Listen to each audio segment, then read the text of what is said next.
be in Miami in a couple weeks. And the idea is that we take the conversation about the fiscal future of the country, the national debt. It's often a dysfunctional conversation that Senator Lankford can speak to in a minute. It's a conversation that exists usually only in that Washington bubble. We feel like that's the opposite of how this conversation ought to go. We should talk about the generational consequences of experimental deficit spending all across the country. We're grateful that OCPA and the Oklahoma chapter of Americans for Prosperity joined us for this special event that is not only going to reflect on the country's fiscal situation, but on our organization's early advisor and dear friend, Dr. Coburn. So let me introduce our first panel here, President of OCPA, Mr. Small, Jonathan Small, thanks for joining us. And then a guy who needs no introduction, really the voice, the greatest voice in the U.S. Senate, Senator James Lankford. Thanks for being with us.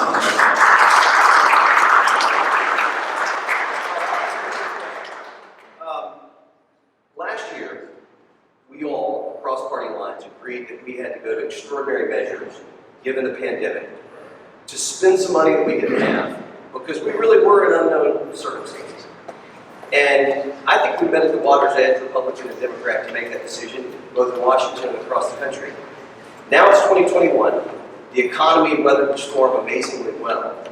And you're looking at $1 trillion bipartisan package, $3.5 trillion proposed package that we got through the House is going to have more trouble in the Senate. Are $1 trillion packages the new norm? They are the new norm apparently. Our frustration on this has been last year was the definition of a rainy day. There's any moment you say you have rainy day funds set aside for something, it was last year, but it looks like there were no rainy day funds set aside. We had $25 trillion in debt last year. Now we're at 28.6 actually trillion dollars in debt right now, and continues to accelerate on this. My fear is that even happened when all this was occurring last year, is that when we went through the CARES Act in March of 2020, I really did hear some of my Democrat colleagues really get giddy about it. Like, we just got to spend $2 trillion. It was almost like an eighth grader coming off of a roller coaster, going, that was fun, let's do it again, kind of moment. And all I could do was be mortified to say, we have to be able to spend this moment to be able to preserve where we are, but we got to be able to pay for this in the future. Now, let's fast forward to now. 2021, Democrats started this year with a $2 trillion COVID package, that much of it wasn't COVID related at all. It's caused massive inflation across the economy. It's still challenging workforce issues for us. Every employer I talk to still talks about trying to be able to get people to come back in, because it had this additional money for unemployment, and then on top of that, a per child check that went out to individuals to say for every child that you have, you get $300 additional a month on it. That's been enough that a lot of folks have said, I can stay home and still eat by, and it's really challenging the growth of our economy and the re-engagement of our economy. All those things together continue to accelerate. $2 trillion in March, $1 trillion in infrastructure, $3.5 trillion above and beyond the $4.5 trillion, the normal budget. So what I try to tell people is, we got to learn the difference between M, B, and T. And right now, everybody seems to throw M, B, and T like they're the same. Billions, billions, and trillions are not the same. But the way that I translate this is, 1 million seconds is 11.5 days. 1 billion seconds is 31.5 years. There's a big difference between 1 billion and a billion. 1 trillion seconds is 31,688 years. So when people just throw around, it's just a trillion, they've got to realize how much bigger that is than a billion, how much bigger that is than a billion. It's really small. Joe? Yeah, I think that we've come to a point in society where I think we need to channel past president, former President Ronald Reagan. He had a quote, and I want to make sure I repeat it correctly. Freedom is never more than one generation away from extinction. We didn't pass it to our children in the bloodstream. It must be fought for, protected, and handed on for them to do the same. Or one day, we will spend our sunset years telling our children and our children's children what it was once like in the United States where men were free. And throughout the history of man, what you've always seen happen in successful empires is that generally financial instability is often what takes them down. They get overextended. You look at some of the great empires, and we were talking about in preparation for this, one of the things that you got to appreciate about Senator Lankford, Dr. Coburn, and others is that they have become almost like pastors for the issue of fiscal responsibility. You were talking about that issue long before the pandemic, back when we were theoretically having near surpluses and didn't really have to worry about some of the revenue generation discussions. And so that's something that we've got to bring back attention to. And both sides have been guilty of liking the, Republicans. You have your pet core areas of government that you want spending on. We've got our pet core area that we want spending on. And we're going to bring those together, and it doesn't really matter what the ending number is. Yeah. This virtue of stewardship has flowed through American history. I mean, from Jefferson to Coburn in Oklahoma, there really was never any question. We might debate our priorities, but there was never a question as to whether we had an obligation to do right by future generations. And I sense that's changed. I sense there's now this attitude, how much can we do? How much can we get away with? Let's be honest, would you agree that a lot of the spending we're seeing right now is motivated by an upcoming election cycle? I mean, we now, I think, might be fundamentally weakening the economy, the structure that undergirds the greatness of America, all for political gain. Yeah, this is a generation in this time period, and I think it's the first generation in American history when in government the conversation has been, let's make things easier on us and tougher on our children. It's always been the reverse. We'll do the tough things now so it's better for our children. Literally this generational time in government is, let's make it easier on us. I don't want it to be hard, knowing the future is going to be harder, but that's not my problem, that's theirs. That is the antithesis of the American spirit. And it's an area that we've got to just awaken people to say, is this really what we want to do? Is this really how selfish we've become? Sovereign debt is complicated. I try to open up conversations with folks like y'all who will show up and engage. I think it requires that everybody, regardless of your political preference, that you show up with some humility and acknowledge none of this is simple and there's not a whole lot of certainty that comes with it. But I'm curious in the Senate, and then you can speak to what you sense among activists in Oklahoma. In the Senate, is there any conversation, and we could debate the macroeconomic effects of debt and deficits, what could happen in the future, but we know with certainty how interest works. That's the part of this that's sort of shocking to me. My friend Brian Reed of the Manhattan Institute often tries to put these in finite numbers, and if you look at the current spending plans of the Biden administration, 10 years from now we'll have $40 trillion just in debt held by the public. 40 trillion means that if you just have a 1% increase across all federal debt and interest rate, that's $400 billion a year. It's $4 trillion in debt service over a decade. If I were in the Senate, regardless of my political point of view, that math would at least unnerve me. I mean, are those conversations happening? Not enough, no. I wrote an editorial, which I think 5 years ago, and the title of the editorial was 867. That's the number that keeps me awake at night. Because at that time, 5 years ago, we were looking out on the horizon and saying, over the 10-year span, at the end of 10-year spans, we'll spend $800 billion a year just on interest payments. We can't sustain that. Again, we look at it and say, why can't we do more for infrastructure? Why can't we do more for this? Because we're doing it in interest payments. That's an obvious one. We're going to make interest payments on it. The more that you borrow, the more interest payments that you make. The complexity of this is not hard when you compare it to a household, but it's very complex when you manage the size of the debt and the way that it's actually done. It's interesting, last year, the top question that I got when I had the opportunity to be able to see people in the middle of COVID craziness, the top question that I got from people is, where is all this money coming from? That was the number one question that I got from people anywhere in the state I traveled. Where's all this money coming from? We're actually putting out a report later on this year in our federal fumble book to answer that exact question. What is the Bureau of Debt? We have a Bureau of Debt. Shocking as it may seem, I wish I was making this up. The Bureau of Debt in Washington, D.C. is located in Chinatown. I only wish I was making that up. That's a true fact. That's awesome. So the Bureau of Debt, where they actually auction off our debt and to be able to put it out there every time, there's a group of buyers that have to buy our debt every time we put it on the market, but they don't have to agree on the interest rate. If at some point the buyers decide they want to buy euros this time or some other currency rather than ours, our interest rate takes off in a moment, and no one can predict when that actually occurs. And everyone thinks the Federal Reserve has control of interest. That's not true.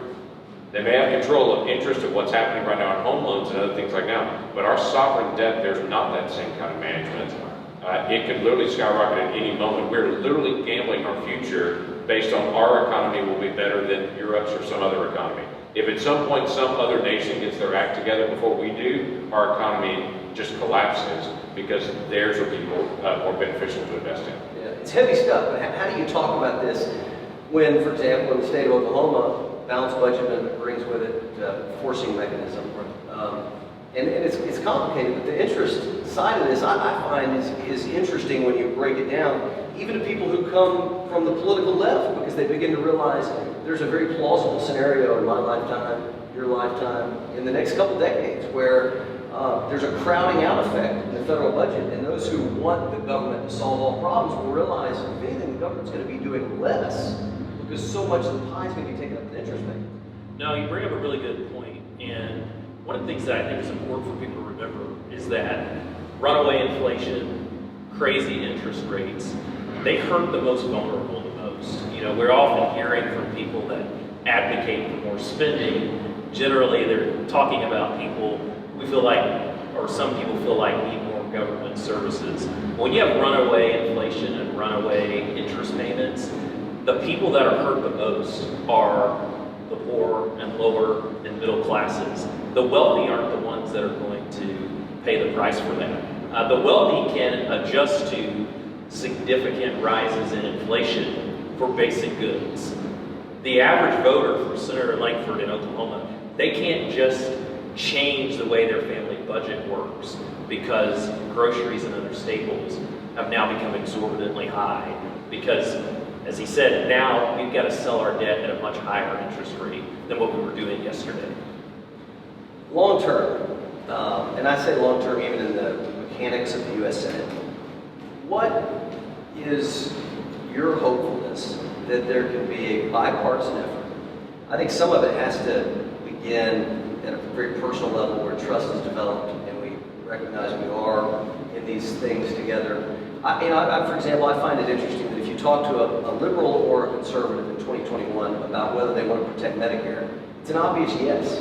The conservatives' concern would be that we're not good stewards and that we actually weaken Medicare long term. The progressive attitude seems to be, well, we're going to expand it right now, we've got a moral imperative to do so. How can a deal be brokered? Because I think that the deficit scenario, as it projects out in the next decade, is so large, it's going to require some bipartisan agreement. It always requires bipartisan agreement to be able to deal with debt deficit issues. It always will. And the challenge that we have in Congress is Congress only moves when it has to. That's it. If there's a deadline to be able to get something accomplished, they get it accomplished. If there is no deadline, they just stall it out and say, manana, we'll take care of that some other time. The problem is right now, everyone looks at it and says, when do you have to take care of debt? Doesn't seem to be urgent right now. We just spent $2 trillion there, $1 trillion there, we're doing fine. And so no one feels a sense of urgency to try to get it solved. There are a few of us on both sides of the aisle that are having that private dialogue. What can we actually lay out and how can we actually try to get some things done? There are some things that we've worked on for a long time. Let me give you, for instance, 10 years ago when I first came in the House, Dr. Coburn and I, when he was in the Senate and I was in the House, pulled a bill together called the Taxpayers' Right to Know. One of the challenges we have in federal spending is you can't see the duplication. There's duplication in government and we all know it, you can't see it because there is no master list of all the programs, how much is spent on each program and how many employees are assigned to that program. So 10 years ago, he started working in the Senate on it, I started working in the House on it to try to get this bill through. December of last year, that bill passed. We got that done. And we literally pounded away in a decade to be able to get that. I've already met with President Biden's OMB office. It'll take about 2 years to do the implementation on that, and we'll be able to see the duplication in government for the first time ever, or maybe since the first time since George Washington.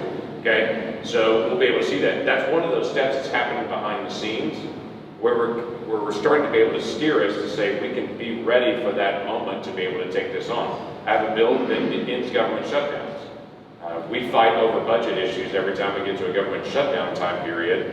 And what happens is you get up to the edge of it, leadership from both sides says, this is the only deal that can possibly be done. I know it spends more money, but if we don't do this, we'll have a government shutdown. And half the group goes, okay, we'll go ahead and do this because we don't want to shut down. Well, there's an easy way to do that. In the possibility of government shutdowns, and it forces real debate on those fiscal issues that need to be able to be there. That bill's really important. We're gaining actual bipartisan support on that, House and Senate. If we get that through, that's another forcing mechanism that can be able to get us to a place where we can actually deal with the hard issues. Right now, there is no structure to deal with the hard issues.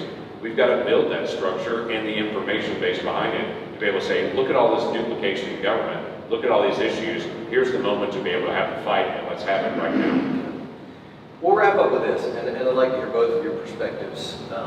Having been around this state for a long time and having seen the Coburn leadership example in action, in this moment where we've gone from poor stewardship to what feels some days like we're just spoiling away our inheritance in the greatest country ever, what are the Coburn lessons that can apply? And I think those of us who knew him have really been curious in the last couple of years how he would have reacted to this historic set of circumstances.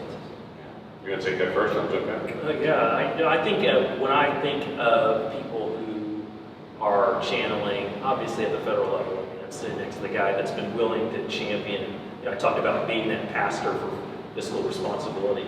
It's not popular to talk about, hey, we need to get our fiscal house in order, when a bunch of your colleagues are talking about, hey, what can we give away? And so I think that principled leadership at the federal level, we definitely see that in Senator Lankford.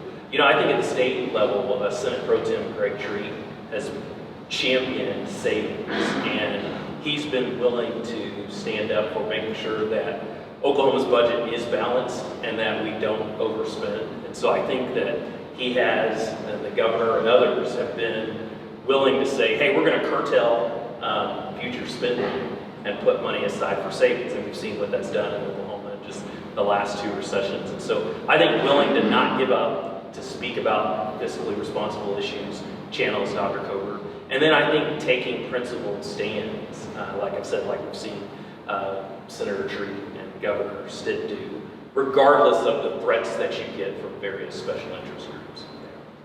So I tell a lot of folks, because I had people catch me and say, you took Dr. Coburn's place. And I always laugh and go, no one takes Dr. Coburn's place. Those are boots that no one else can fill on that. Because of how he approached the issues, what he did, with the time period that he was in, he raised the national issues and raised it to such a level to be able to accomplish it. His frustration was at the end of it, trying to figure out, okay, what's next? How can we move this?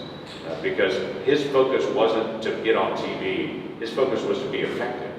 How do we solve this problem? If I need to get on TV to solve it, great, we'll do that. If I need to apply public pressure, if I need to call somebody, if I need to grab somebody behind the scenes.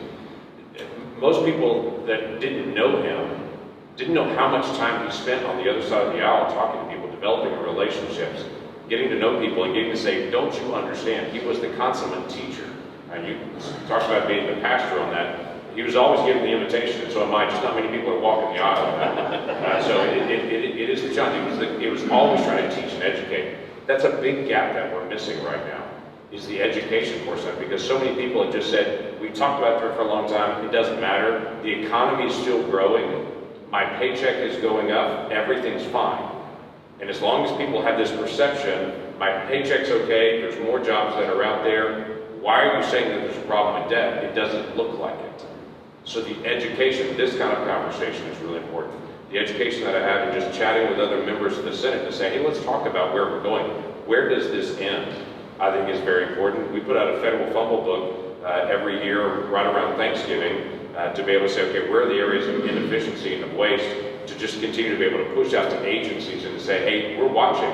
And we think that's important. This deal coming out with the taxpayers' right to know and all that's, and that getting watched out is going to help. But at the end of the day, if you're going to walk out in Dr. Coburn's footsteps on this, he was a man that prayed. He had this way of pushing people, but with a strong faith to say, I do believe God's bigger than you are. This problem is big, but it's not bigger than God. So let's try to figure out how we're going to solve it. I think that's one of the key aspects of both walk by faith, but keep working and don't be afraid of who you have to partner with to be able to actually get it done. Because at the end of the day, we have to solve this. It's not an option. We have to solve this. Thank you guys for joining us, for being here, for talking about these things that often don't get the attention they deserve. But we believe that fiscal conservatism is in the root of conservatism. It's not a branch, it's part of the root. Thank you guys for, and you, Senator Lankford, for not just carrying the legacy, but carving out your own. I think the greatest similarity between you and Dr. Coburn is the decency with which you approach people on your side and on the other side. Because it's, I still feel like, no matter how strongly you feel the way you feel, no matter how principled your conservatism is, if we can't treat each other with respect and decency, how do we ever get to the finish line? How do we ever go and find the reforms, enact the reforms, and put the country on stronger footing? Thanks. Thank Trying to you. do it the right way. Well, here in a couple minutes, we're going to take a break, and Lieutenant Governor Matt Pinnell and the State Director of Americans for Prosperity, John Tidwell, are going to be right here for a session about why fiscal conservatism still matters and how it looks different in state government. And then I'll come back in about 20 minutes to wrap this thing up with a couple of special guests. Thanks again. Stay tuned. But a lot of the new debt is gone onto the Fed's balance sheet. Now, and that's different than what we do in a sort of normal year, and the bonds hit the market and they're consumed by everybody from foreign countries to pension funds. Is it sustainable? What are the problems? What are your concerns with this ballooning balance sheet? Chairman Powell, the head of the Federal Reserve, he and I have had this conversation on the record in the committee. I don't share his view that we're not going to see the inflationary pressures in the near term. So his view is that we're not going to see inflationary pressures in the near term, and therefore he's comfortable continuing to hold that level of a balance sheet. I asked him how long we would hold $7 trillion on, and his projection was that most likely we would see that held on the balance sheet through maturity, meaning a really long time.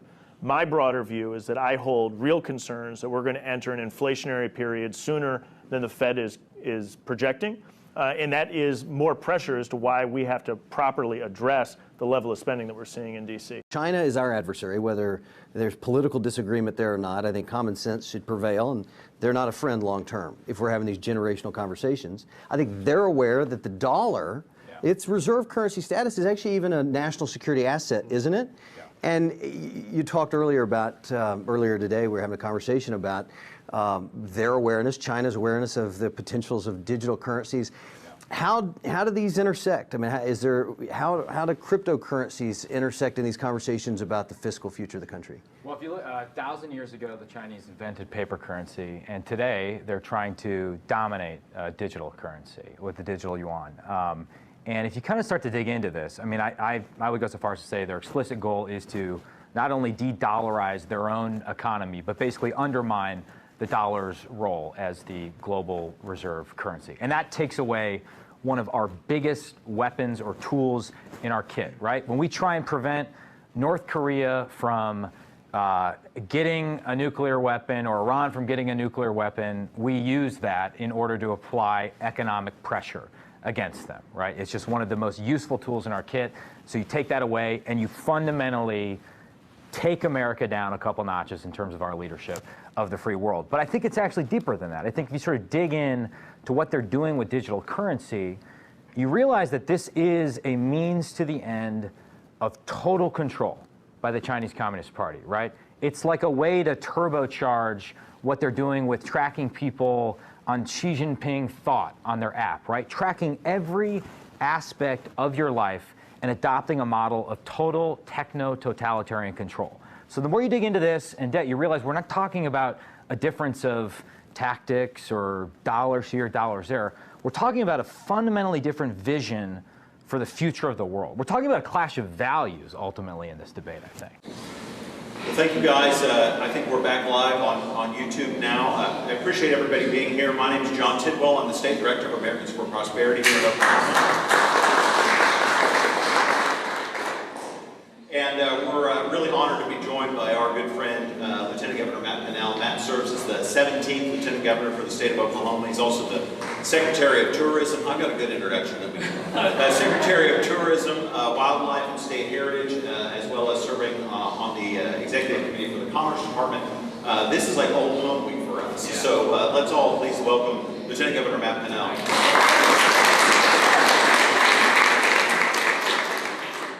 So you've now served as Lieutenant Governor. You were elected in 2018.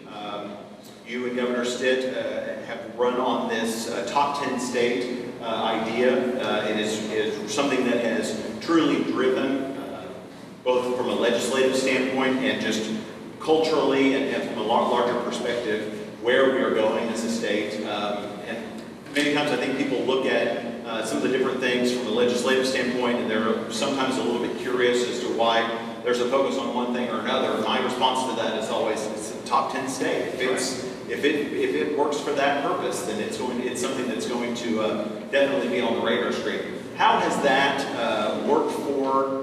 What's the progress of that, I guess, from that standpoint? And specifically from a budget standpoint, you've looked at the way the budget is structured, how efficiencies work, off-the-top monies.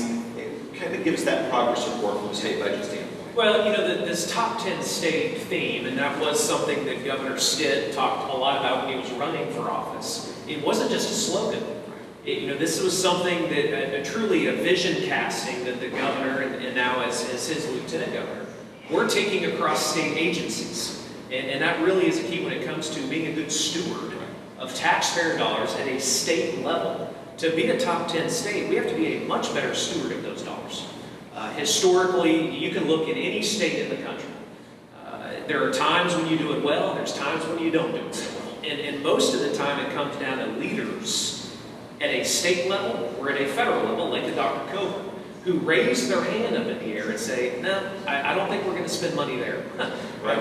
Where we've been going down that rabbit trail, we're going to shift gears. And this whole top 10 mindset, it truly is a mindset inside of state government, has really led us from day one. And thankfully we did have that, because inside of the state of Oklahoma, year one for us was a flood, a historic flood in the state of Oklahoma, right into a global pandemic.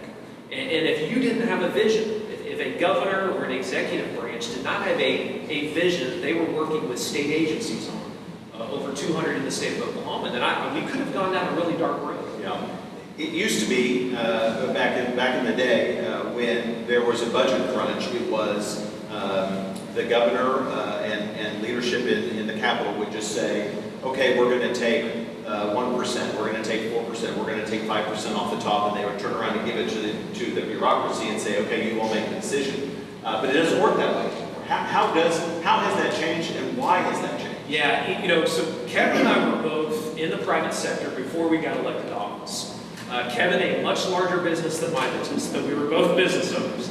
So think about how this works. So we get sworn into office, and right after we get sworn into office, less than 60 days later, we're going immediately into a legislative session with agencies that are giving us their budgets. And a lot of them, Senator Lankford said, you got to know the difference between millions and billions, right, and trillions when you talk to the federal government. In Oklahoma, we were getting budgets from agency directors that was like $1 billion increase in the budget. And we're looking for the plan. Those of us, working in the private sector, I'm not giving you another dollar unless you can justify that. And in state government, sometimes that happens, and many times it does not. And so for us to be thrown into the deep end, because we were absolutely thrown into the deep end, to go through these budgets, we've had to learn very quickly that we're just not going to operate that way. We're not going to give across the board increases to state agencies unless, again, they can justify those dollars. We start talking about an ROI on those dollars. Yes, you can do that inside of state government. And so those are the kind of practices that, again, had to be led by Governor Stitt, along with State House and State Senate leadership as well. And it's one of the big reasons that we have one of the largest savings accounts in state history today because of those practices that we put into place over 2 years ago. Now, the folks who are joining us online, I don't think I probably ever figured I would say this in my life, but you are the self-appointed bathroom czar for the state of Oklahoma. Yeah. Really, truly. There'll be a plaque at some point for you as the bathroom czar. Thank you. What is a bathroom czar? Yeah. Why are you the bathroom czar? And in that role as Secretary of Tourism, I'll give you a little spoiler alert, in that role as Secretary of Tourism, clearly with the global pandemic, tourism plays a huge factor now. But talk to us about that, because I do think that role of bathroom czar, it's pretty darn important. Well, the way that I describe it, you got to do the blocking and tackling in state government.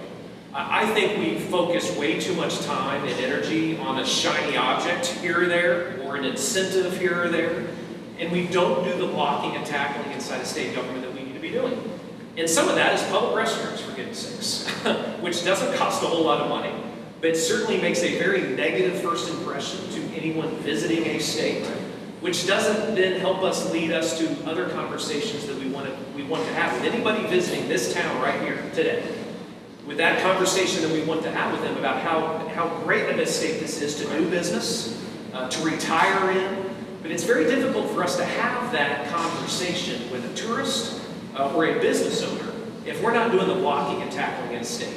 Any business owner that's in the private sector, if they look at Oklahoma, they're going to want to know about our bottom line. They're going to want to know how much debt we have. They're going to want to know where we are investing taxpayer dollars. They're going to want to know if we're being good stewards of dollars. And I think we overlook that far too often.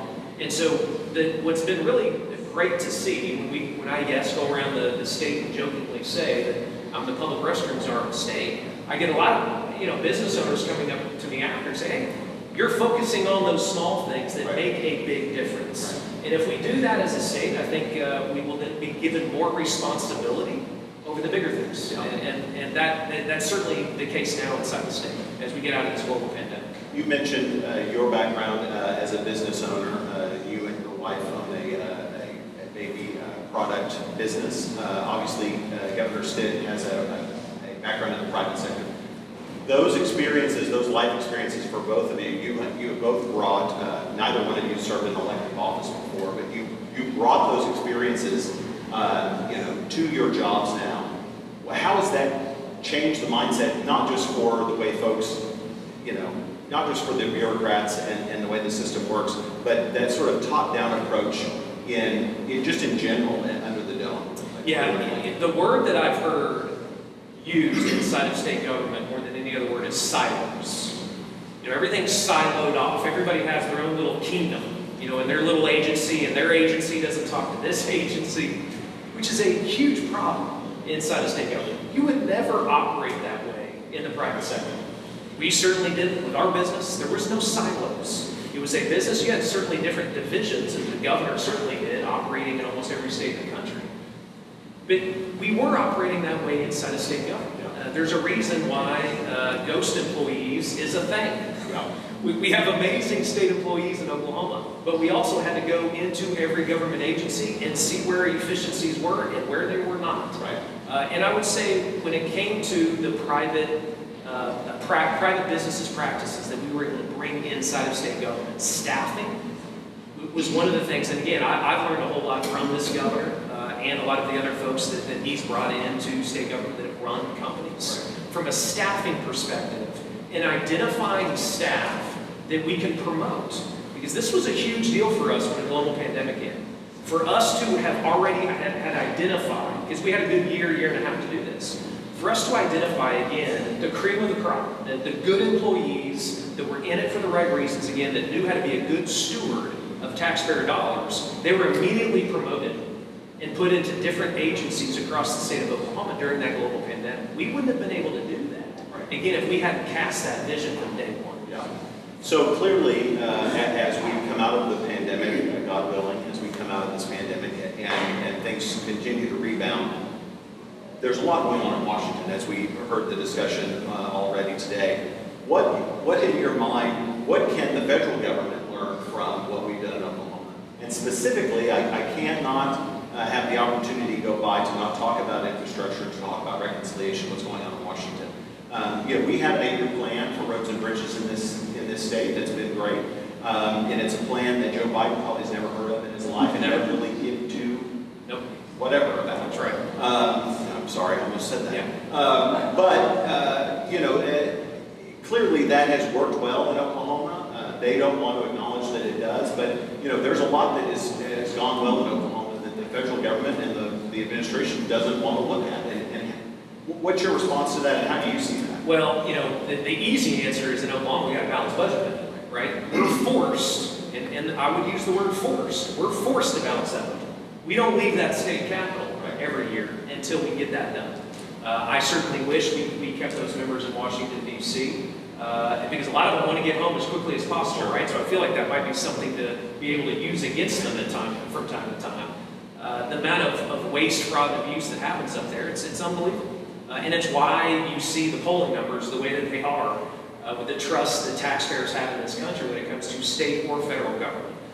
So that would be number one. Again, we do it right in Oklahoma from a balanced budget amendment. But it's why you need an OCPA and why you need an Americans for Prosperity and these national organizations and state organizations like an OCPA. Because it's one thing to have a balanced budget amendment, but it's another to look at how we're spending those dollars. Because yes, we have incentives in Oklahoma that we shouldn't have on the books. We're spending dollars where we shouldn't be spending them. And we wouldn't be called out on those things if not for an AFP and an OCPA and other organizations like that.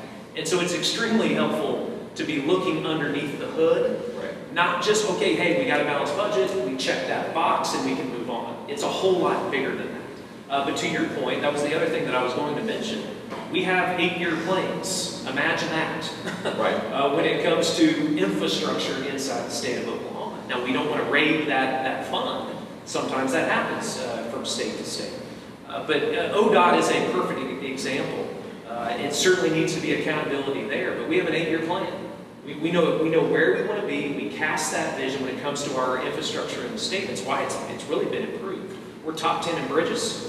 Top 10 state when it comes to bridges in the state because the legislature addressed that need and put a plan, a long-term plan in place for it.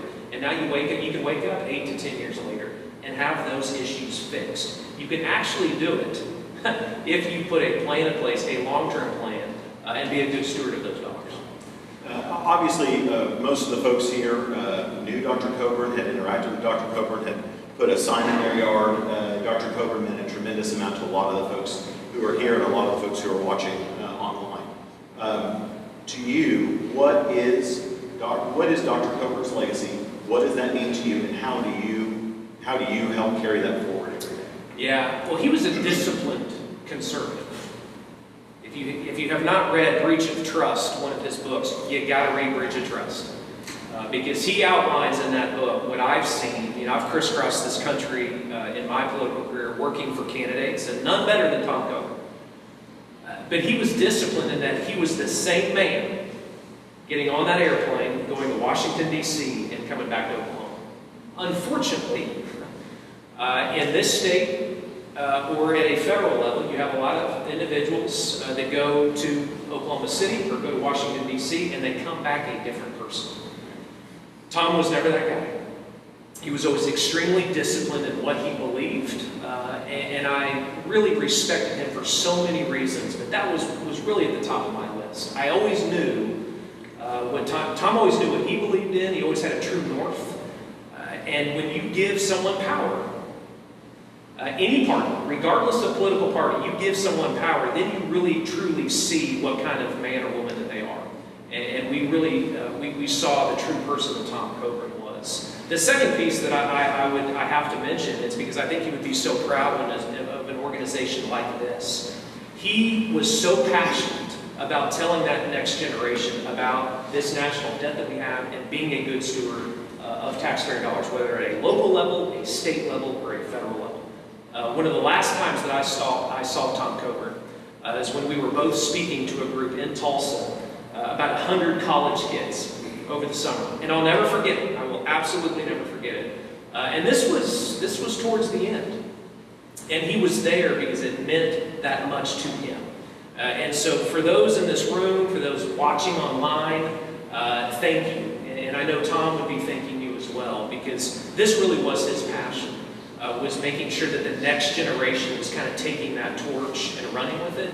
And to me, again, that just speaks so much to the man that Tom was, his heart, and that he really did have his values and knew what that true north was. Yeah. I'll tell you, for guys like me, for guys like Jonathan Small, whenever you're speaking to a group, whenever you're talking to a legislator or a policymaker, and they complain about what you're saying and in any way bring up Dr. Coburn's name, there could never be a better compliment paid to us and what we're trying to do 100%. than that comparison to him. So thank you very much. Thank you for what you're doing, the sacrifices that you make, that your family makes for this. This is just really fantastic conversation. So thank you guys very much. Count me in sort of the mold of Simpson Bowles, a gang of six, where you had three senators from both sides. Tom Coburn, my dear friend who we miss, came up ways where everybody had to get. I'll just end on this. Republicans have to be willing to give on the revenue front, and my Democratic colleagues have to be willing to restructure entitlement eligibility and means testing. If you could do those two things, we could put together a solution that over the next 25 or 30 years would begin to bend the curve and save your generation from a mountain of debt. The goal is not to get out of debt. The goal is to have a debt sustainable to GDP. About our event today, I thought in the spirit of Dr. Coburn, it would be really cool to talk to guys who spent time on the campaign trail with him, spent time in Washington with him, saw the guy with his family, with his colleagues, and just to talk about the leadership style of Dr. Coburn. A lot of times when people ask me about our family friend, I would tell them, the policy is one thing, but the way the guy carried himself in his personal and professional life is really the story. So Brian Treat, you were a senior advisor and campaign manager, and you ended up being chief of staff, and then the president of the the president pro tem of the Oklahoma State Senate, Greg Treat. You guys don't just happen to share the same last name. You're in fact brothers. We are in fact brothers. And now live on different parts of the state, but I'm grateful that you joined us. First, I think for you, Senator Treat, what about your time with Dr. Coburn and what you learned about Washington politics, the good, the bad, has formed the way that you've led in the state Senate? In an environment where you're protecting credit ratings and where you are held accountable to balance a budget. Well, besides my dad and mom, he had more influence over my life than anyone in the universe. He's a man that I get emotional thinking about. I saw your father pay great tribute to him at his memorial service a couple of months ago. Thank you for your family's friendship with him. I grew up around him. I was an intern with him in 1999 when I was 21 years old at the University of Oklahoma. I've always been in Brian's shadow. Brian interned the year before me in 98. And really the four of us guys that went and tried to recruit Dr. Coburn to run for U.S. Senate in his living room, me, my brother, Jared Morris, and Kurt Price, had all started off with him as interns. And Kurt Price had started off actually running a campaign against him first for another guy. But Coburn, absolutely, what he said to every group, you didn't have to manufacture, hey, Dr. Coburn, you're talking to realtors right now, so you need to make sure you hit on this. Or hey, you're talking to bankers, make sure you don't talk about credit unions. He was authentic in every single meeting. He didn't mince words. Sometimes he was blunt to a fault. But I much preferred the bluntness of him telling people exactly what he thought so there was no confusion. It's a lot easier when you don't have to remember a different story for every group. It has bled over into my service. A lot of people tell me, Greg, you can really soften what you say. But I grew up around a man, really, that didn't soften anything he said to anyone, including the President of the United States. When President Obama would call him and I'd be in the car, they were good personal friends. Treated people with respect and the humanness that everyone embodies. He really saw value in every single human life. But he did not mince words. And I have carried that on or tried to model that in my own behavior. Sometimes to my own detriment with some people because they don't like the way I handle it. But we're not here for a popularity contest. Brian, he mentioned what I was going to ask you, and that is, I feel like maybe now more than ever in our country's history, to understand our politics, you've got to understand what happens on the campaign trail, right? And what happens in Washington. There's kind of a campaign side of this, almost an alter ego that a lot of politicians have. They'll dress a different way when they're doing this thing, and unfortunately, to your point, put them in this group of people, they'll get this message. I knew Dr. Coburn from first grade on, and I got a lot of tough love, and I hated it as a young person. I think everyone that worked for him did. And then I grew to respect it. I was scared to death of him, probably until I got out of high school. But I sensed that, and I never saw the campaign side of Dr. Coburn, and a lot of what I saw was more personal than it even was on the professional side. Am I right though in feeling like it was always the same? Well, first of all, Wes, thanks for having us today. You know, we walked in this room today, seeing so many faces we haven't seen since 2004 when he decided to do this. He was a big fan of what you're doing, the organization. I know he was an early encourager of you, helped kind of some of the early thoughts. I'm sure he picked up the phone and called you and had ideas a lot of times for you. But he thought the world of you and your family and what you're about to do in this organization. So excited about this. Is your fourth of these. Yeah, Miami in so, 2 weeks. I think you'd think, wow, you know, we've taken this thing. Well, you're down speaking to all the over. people that he was trying to, that he spent the last few years of his life speaking to, right? He was targeting the generation that's the least involved, the most affected by what's happening today. And that's your mission right now. So I'm excited about what you're doing. I think consistency is one of the key words that I learned just observing him, is regardless of where we were, what we did, as Greg said, it was the same message. It wasn't that yes, he could be gruff when he wanted to be. It wasn't, he didn't love you, he didn't care for you. But he respected you enough, he wanted to tell you the truth. And that consistency carried over to how he worked and treated us, but also carried over to how he interacted with other senators, with foreign heads of state, with the president. When we got to the Senate, you know, he was known as Dr. No, right? He said no to a lot of things.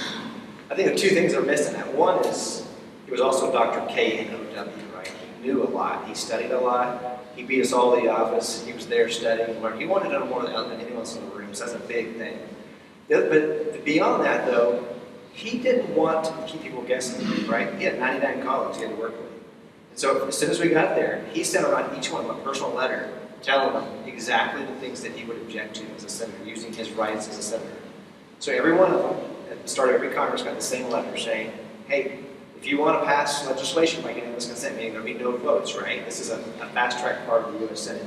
If you want to do this without any debate or any votes, this is the great scandal of the Senate, right? They're doing all this in the dark. If you want that privilege, it better not violate these principles, right? It has to be in the enumerated powers of the Constitution. It can't increase the federal cost share. Now, he had about 4 or 5 things he told everyone from the very beginning.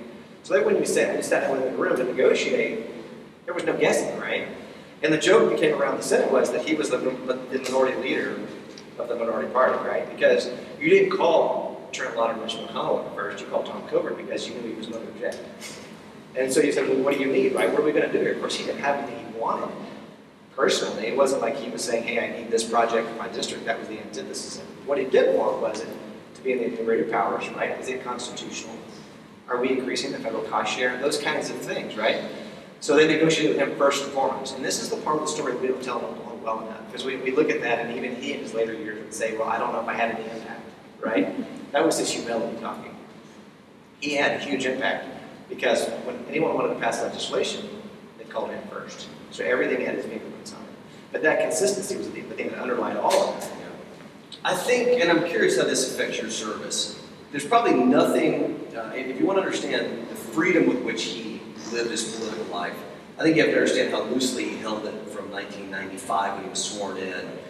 6 years later, he leaves the House, ends up, in circumstances, as I understand it, some people didn't think he could win, kind of entered a last minute race, entered a Senate race late. But I think he truly believed, it felt kind of deep in his bones, and I think his wife Carolyn probably totally agreed. If the worst thing that can happen to me is they vote me out of office, I'm good. I had a career in business. That's right. I was a great physician. And that was a lesson that I learned as a young person and always stuck with it. It stuck with me. And I'm curious what both of y'all think about how we as citizens can go and find and encourage. I mean, you guys gave encouragement to Dr. Coburn because you had seen the man in action. How can we go find more of those people who can enter public life free from the obsession of re-election effectively? Right. One of his early volunteers, Joe Rainbow, that we were talking earlier about this. And if you think about that need for encouragement, right, all those things, it comes early on. And you may have some great examples here, Greg, but if you look at those early stages where he was getting beat up a lot, I'm sure you probably remember that, heard some of those stories, but he was getting death threats, a lot of things that were not reported publicly. We thought we needed to encourage him in those moments, right? But he was there in the office saying, hey, I know this is hard for you guys. He said, you'll probably never work in Washington again. It was always his joke, right? I've destroyed your careers. And he was the one encouraging us. And I think that says a lot about his character. So I don't know if I answered your question directly there, but I just that. I would tell you, I'm going to jump in though. I think the irony of all ironies is if you don't care about the next election, you're much more reelected. Sure. Because it's with him, he never went in there saying, how do I appease the group? In fact, he was kind of terrible with groups that agreed with him. So if he went into a meeting, I spent almost my entire time with him here in Oklahoma City. Brian ran a lot of policies in D.C. On the campaign, I had 44 western counties, Brian had 33 eastern counties. And so I spent a lot of time with him in state. And sometimes I would not look forward to meetings where it was a bunch of people who would be in this audience right now that would agree with him. Because he would challenge them on something they would say, because he liked to engage in argument a lot of times. He would argue with me all the time. I enjoyed it. But where he excelled was finding common ground with people who were diametrically opposed to him.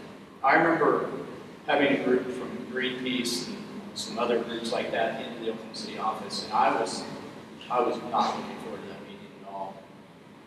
He walked out of there winning them over, not in his position. He didn't change his position at all, but he showed his humanity.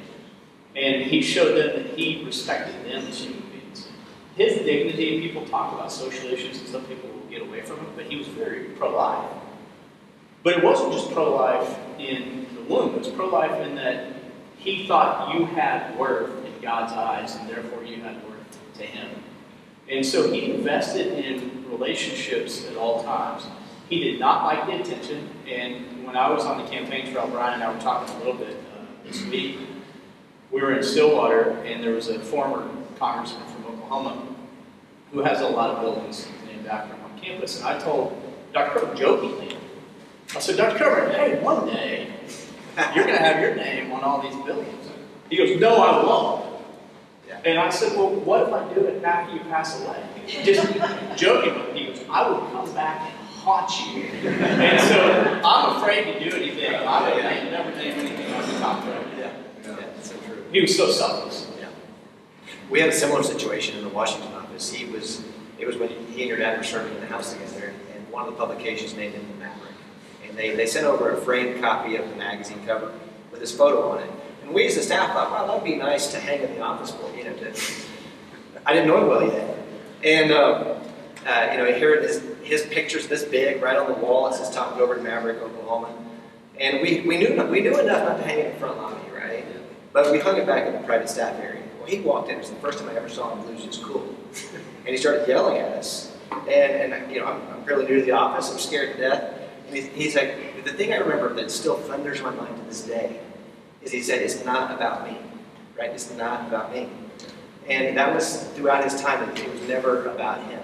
And that's the thing that But I've got to jump in there because one time, my favorite time was in the car with him. If he wanted to talk, sometimes he was so focused on reading he read it. But when he wanted to talk to me, I asked him about marriage advice, raising kids, about all kinds of stuff. But one time I was talking about a person, and I was talking about they were just so driven by their ego. They've got such a huge ego. And he stopped and he put down what he was reading. He goes, you have an ego, I have an ego. He goes, why do you think I'm so driven? He goes, if I'm not careful, I will worry about what people think about me and feed my own ego. He goes, I ran for office in Oklahoma. There's 3.5 million people at the time, and I thought I was the most qualified. You don't think I have an ego? And so I think he checked himself, and to me, it was a gut check on me too. Yes, I had an ego too that I was feeling. But it was that, I think it was his own comfort in his own skin. That's what it takes to admit that we've all got an ego. We've all got strengths and weaknesses. I think that's part of what gave him the freedom to go make real friendships, lasting friendships across the aisle. Right? And a lot of guys looking over their shoulder, I can pass this person in the hallway and be respectful. But he went a lot further, but that wasn't, I actually worried, in all the glowing remembrances of him when he passed away, I worried that people didn't realize, and these relationships across the aisle, they weren't fleeting. That's right. They were real. This was, we saw what it it on was. service. You had 2 Democrats and a couple of Republicans out there to eulogize him. I think that says a lot as well. Just about that willingness to. He was comfortable. If you guys remember, kind of an infamous story, but Rod Blagojevich was the governor of Illinois at the time, about to go to prison. And Barack Obama had been elected president, so he had to appoint somebody, right? Well, one of the reasons he went to prison is because he sold that seat, right? And so, to a guy named Roland Burns got the seat. And no one wanted to see him around this guy. He was toxic, right? But as Greg said, Dr. Coburn saw him as a man that was created in the image of God as well. And all the cameras are flashing, right? They're all around him. They're trying to catch Roland Burns, and they're also trying to catch whether the politicians will be seeing them. Dr. Coburn sees that, and he runs and grabs Senator Burns and says, "Come with me, you're going with me." And gets on the elevator with him together, and he smiles at the cameras with him. He just puts his arm around him, right? No one else will be seen with him, including the president who he replaced. And so, those kinds of lessons I think he was teaching all of us. Yeah. Well, I want to get your thoughts on this perspective. I have dozens of times sat with people who are thinking about running for everything from the school board to the U.S. Senate. And the advice I've given them is, almost everybody, it doesn't matter where you're running or which party you're affiliated with, you'll basically be told in kind of modern politics, go poll kind of what the people think, and then develop a platform that's a reflection of that. And truth be told, like the most linear path to success in American politics is just to stay a little ahead of the political trade winds, And that's all that a lot of people around politics ever understand. And from a very young age, I literally believe there were two paths. There's that path, that's the most common. And then there's the Coburn path, which is if you're a person of real principle and you believe in some things, go pursue them in public life. And be willing to admit when you're wrong. But generally speaking, don't apologize for who you are and what you believe. And be willing to say the hard things. Because as I understand it, Dr. Coburn, and when you talk about a country that is borrowing $1 trillion to $2 trillion, $1 trillion to $2 trillion a year as far as the eye can see, it's time for tough love. And he'd come here and I think explain to people that what might appear good for Oklahoma in the short term is not good for the country. And he had this obligation to the Constitution. And so I tell people, there is a distinctly different path. And that's the path where people end up not looking at you like a politician. That's right. But they trust you. And then that's the irony Greg mentioned. Here's a guy who hated politics, but was willing to go out there and by conviction and never lost an election. From the time he ran for president of the OSU, his class, to when he ran for the U.S. Senate, never lost an election. So I think that's it's hard. It's easier for us to say not in elected office. It's harder to do. Fair? It is, and it's a sacrifice. And I saw the sacrifice Dr. Coburn made every day. He loved talking about Carolyn and his daughters. He would light up and become a different person. Just soft, a much softer person. He talked about his family. He hated being away from them. But I remember when we started that campaign, we had a photocopy of Dr. Coburn's letter to the district of why he was going to run for office. That was the most powerful piece we had in the U.S. Senate race. It was speaking from his heart. It wasn't glossy. It wasn't produced by Greg Render Cox, which did the rest of our stuff. It was produced by Dr. Coburn in his living room, I think. That's right. At his house, and we literally photocopied. That's all we do. His authenticity of really caring. He would sit in a group like this, and he would say, how many of you care more about your future than your grandchildren's future? In all the places I went around the state, one man raised his hand and said he cared more about the rest of them. We all care about our kids and grandkids much deeper. And he embodied that, and he truly believed that. He loved his kids and his grandkids so much that he moved from Muskogee to Tulsa toward the end of his life to be closer to them. And when he was authentic, which was always, he connected with people. And so when I talk to people about running for office, I tell them, be authentic. Don't try to become somebody you're not, because you're not going to be able to keep that bruise up. People are going to see it, they're going to be able to sniff it out and see that you're just another politician coming around saying what you think they want you to hear. A lot of times you guess that wrong. If you look at somebody and try to guess what they think, you're going to get it wrong 9 out of 10 times. Just tell them what you truly believe. They may disagree with it, but they're going to respect it. And I think that's a really important point. I think you and Senator Lankford earlier talked about how, for the first time in our history, our political institutions are choosing today over the future. But I think the thing needs to be clarified that I don't think the American people see it that way. I think most people who have that same poll today in any room in America, the vast majority of people they still are willing to sacrifice today so that their kids and grandkids, right? That's scriptural, right? 3 generations, right? We always want to pass that down.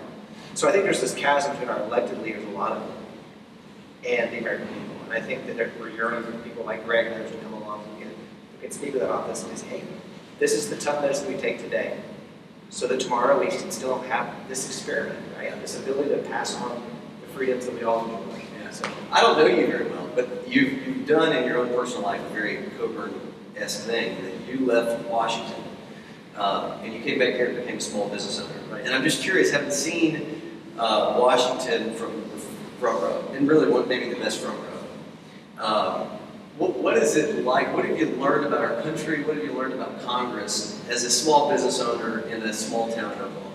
Well, I had the fortune of living in Claremore, Oklahoma, home to Will Rogers, right? Will Rogers, if you don't know it, was like had this lifelong hate of politicians and anyone in office. That was how he built his career in Hollywood, right? But so I come from a town like that. There's a real decency. The people, as I said earlier, still care about the future. I think we forget that when we just watch news over and over. We forget that people still care deeply about this country. I see them sacrificing every day so that they can pass things. I have about 80 employees. A lot of them are very young, 18, 19 years old. They're being raised by their grandparents, right?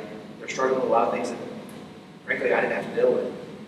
But I see those grandparents rising at 4 a.m. and driving to something in Tulsa, picking up late in the evenings, still working a full-time job in their 70s so they can support that. And I think we have to ask that question that everyone always asks us to ask ourselves, is what's that about? What is that about when their grandparent does that? And we know what it's about, right? And that's what I hold on to. If you watch the news all day, it's pretty easy to get pretty down about where we are as a country, as a culture. But then I see those grandparents, I see others in our business are caring for their grandkids, and we still got it. Right. Greg, I'm struck, we were having this conversation earlier before we got started, but I'm always fascinated at how in a well-run state like Tennessee or Oklahoma, the political dynamics when it comes to any fiscal issues or decisions couldn't be more different. There is a balanced budget, forcing mechanism, if you will. There's a responsibility, there's an expectation, even on both sides of the aisle in a lot of states, that stewardship will ultimately prevail. In Washington, really the only thing that keeps us from full-blown experimental deficit spending, the kind that we're seeing right now, is the character of the backbone of the people that we send there. So just as our organization and our friends across the country hear this conversation, from your Coburn perspective, from your perspective in the Senate here in Oklahoma, what does Washington need to learn from both about why it's worth the sacrifices that have to be made, why it's worth the political capital, and how, at the end of the day, we can build there's to some extent a bipartisan movement to say, all right, we're going to put the three-generation principle into action here. I think more people need to read the Federalist Papers. I think more people need to read actually what our founders said, because what Dr. Coburn would tell me day in, day out are true human principles. It's biblical as well. We're all sinners. I'm a sinner. Given into my own desires of the flesh, I'm going to do things that are not perfect. Politicians are the same way. If you don't have restraints built in, your desires are going to go beyond. It's really hard, and I learned this from Coburn, to look somebody in the eye and say, I hear what you're saying, and I disagree, and no. It's a lot easier to say, yes, yes, yes, yes, yes, but at the end of the day, you run out of money, it's not your own money. But if you read what the Federalist Papers say, what the founders said, the debate, they realized their human frailties. They had seen it in the predecessor kingdom in England. And so Coburn saw his own frailties. He talked about his own ego, about his own humanity. And he was authentic in the car as he was at town halls and everything else. And I think that where Oklahoma's done it right, and probably Tennessee, is we put in, you have to have a balanced budget. Left to my own devices, I may not get there. But putting those restraints in place keeps me honest, and it keeps future elected leaders honest. And that's what we need in D.C. as well, because it's not going to happen on its own. The natural flow of things will never get us into a balance. Yeah.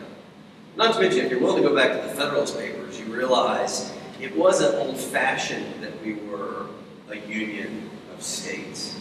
It was literally the design of the country, and they don't all have to look the same.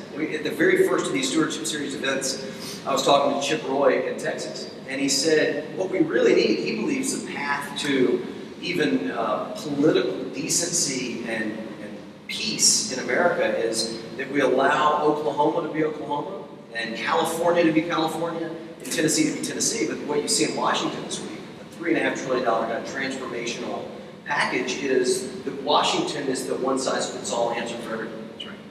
Which is just not how the country is designed to work. And I think if we have the courage to re-embrace those roots, that knowledge that Greg speaks, that truth, there is hope. Any closing thoughts? I appreciate you guys. No, I absolutely loved Tom Coburn, my time with him. I've never replaced it. He was the absolute hardest boss that I've ever worked for. I was scared of him, like he was scared of him. I've never been frightened to go into a meeting with anyone. I'll walk into a protest calling for my elimination. But I was scared to not do the right thing by Coburn, because he always did his homework. He knew everything, but at the same time, he was soft-hearted and treated people with humanity. We need that return in politics. Thank you so much for honoring his legacy. I hope I can help you in your efforts. Thank you. Yeah. Right. I just would say, hey, thanks for putting this together. We're excited about what you're doing. Looking forward to kind of seeing what you take across the country. I think you're going to find similar situations as you travel. Oklahoma and Tennessee, obviously, a little more conservative, but I think you're going to find that in Miami. Just a little careful. I know. And just gratitude. I look around this room and I see people that made it possible. When he walked into those meetings in the Oval Office, he was carrying you with him, and everything you shared with him. So I would just, if I can, just share one final story that I think kind of, this was in the final weeks of his time in the Senate. He was holding up a very politically sensitive bill. It was over veteran suicide. It's one of the great tragedies and really unspoken tragedies of our time is how many veterans are taking their own lives. So there was the typical political response is pass a bill. It's called the veteran suicide bill, right? Except that we already had 6 programs doing that, spending billions of dollars that were offering also. And so he held it up saying, hey, and he went to all the leaders saying, hey, I will work with you on this. Let's pass the thing that will consolidate these programs. I'll even spend more money than you want to spend, but let's do it and get a program that actually works. We can't offer false hope. This is the last situation we want to offer false hope. And during that time, our phones were lighting up. People were angry at Dr. Coburn in his final weeks. And I remember seeing him in one of those last moments in his office in Washington, when he probably could have just gone in the towel. That was all the pressure. And it's just it doesn't really matter. They're going to pass it when you leave anyway, right? And he said, can't give false hope. He's like, I'm sorry for all the heat you guys are getting at the staff level, but we can't do this anymore. And he held up. His family, a lot of people were being harassed over this.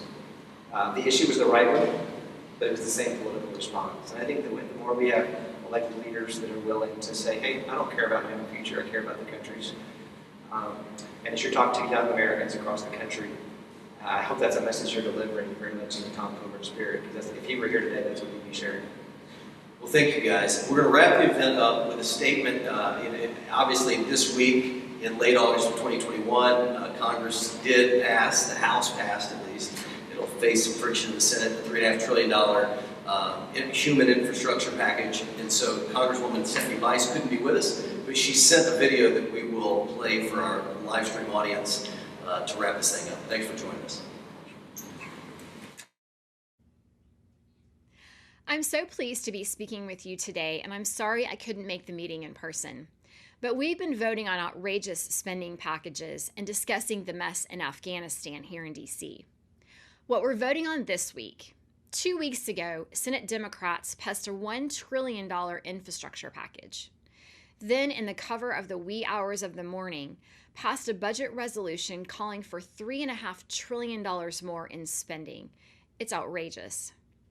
Senate Concurrent Resolution 14 sets forth the congressional budget for the United States government for fiscal year 22 and sets forth the appropriate budgetary levels for fiscal years 23 through 31.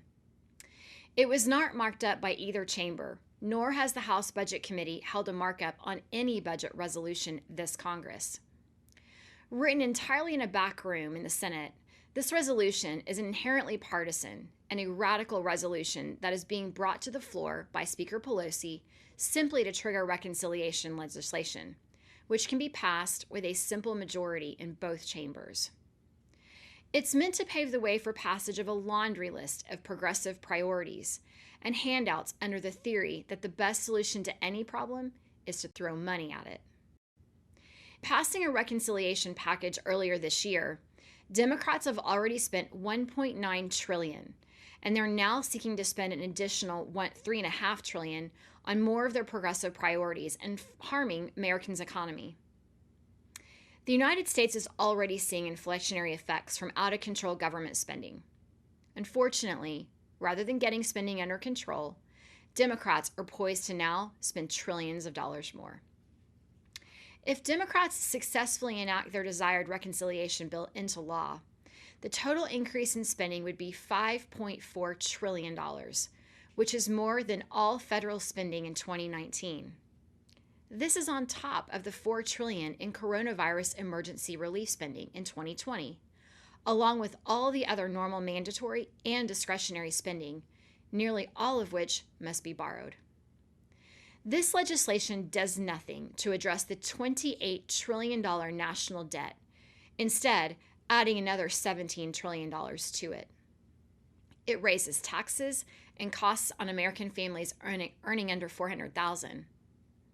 It would push American jobs overseas and reward China by taxing U.S. employers at one of the highest tax rates in the world.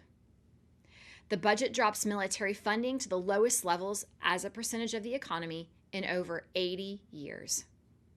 And the budget provides a 0% increase for Homeland Security when the border crisis continues to worsen. Senate Amendment to House Resolution 3684 deals with traditional infrastructure needs and outlines a $1 trillion investment for highways, rail, bridges, roads, airports, broadband, drinking water, and other critical areas. Although the package was passed with bipartisan support in the Senate, it is concerning that Democrat leadership in the Senate only allowed the process to go forward if tied to the passage of the Bernie budget, Senate Concurrent Resolution 14, which amounts to nothing more than advancing a progressive wish list. In essence, Speaker Pelosi is holding the infrastructure bill hostage until the Senate passes the actual $3.5 trillion bill. What the two bills are meant to tie together means that this entire spending exercise will be $4.5 trillion and will mostly consist of partisan tax and spend policies. What's in the so-called bipartisan infrastructure package? $1.2 trillion in total spending, including adding $256 billion to projected deficits over the next 10 years. It calls for $625 billion in new spending over 5 years. And the Congressional Budget Office only shows $180 billion in pay-for offsets, roughly equating to a $400 billion shortfall.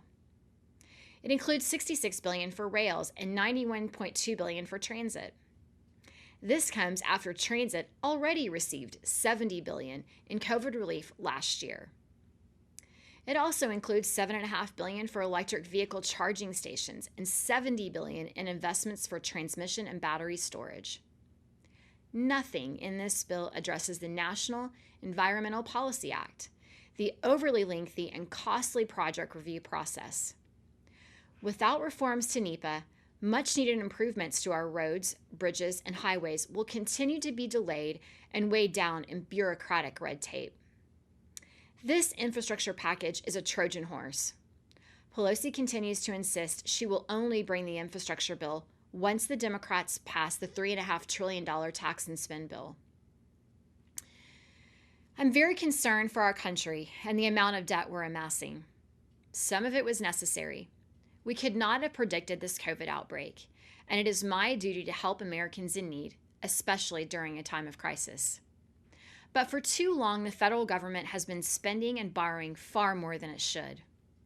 The federal government's spending is generally in the range of $4 trillion per year, an incredible sum of money. But in last year alone, the federal government has spent a total of $6.6 trillion. And Oklahomans are concerned. I am hearing from them every day about the cost of goods and services increasing. Back-to-school shopping is more expensive. And former Senator Tom Coburn was concerned for the direction of our country, too. He was a hero among fiscal conservatives, an endless source of inspiration and courage. The Oklahoma Republican embodied financial stewardship, always showing great respect for the hard-earned tax dollars of working Americans. His legacy was helping the American people better understand the size and scope of Washington's spending problem by highlighting government waste. His office helped to uncover a vast Social Security disability insurance fraud scheme, and he later proposed the first comprehensive reform of Social Security disability insurance to improve the disability determination process, reduce fraud, and ensure benefits are there for individuals with disabilities whom the program was intended. Washington would be a much better place if it had more selfless and dedicated leaders like Tom Coburn. Thank you so much for your time and attention. I'm working diligently to deliver results for Oklahomans in the 5th District and all of Oklahoma.